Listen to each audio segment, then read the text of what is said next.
ఇవాళ flax సీడ్స్తో hair mask ఎలా చేయాలో చూద్దాం. ఫస్ట్ ఒక బౌల్లో ఒక గ్లాస్ వాటర్ తీసుకోవాలి.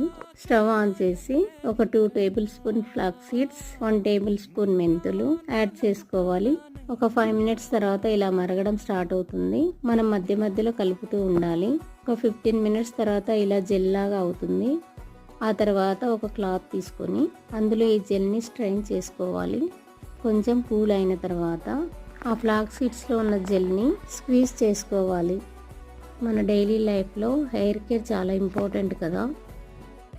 మనం ఇందులో యూజ్ చేసిన ఫ్లాక్స్ సీడ్స్ డాండ్రఫ్కి బాగా హెల్ప్ అవుతుంది. మెంతులు హెయిర్కి ప్రోటీన్ ఇస్తుంది. ఇది యూజ్ చేయడం వల్ల మన హెయిర్ చాలా సిల్కీగా అవుతుంది. ఈ జెల్ని మన హెయిర్కి పార్టిషన్స్గా తీసుకొని అప్లై చేసుకోవాలి. హెయిర్ లెంత్కి కూడా అప్లై చేసుకోవాలి. ఆ తర్వాత బన్ టై చేసుకొని ఒక హాఫ్ అన్ అవర్ తర్వాత గోరువెచ్చని వాటర్తో హెయిర్ వాష్ చేసుకోవాలి.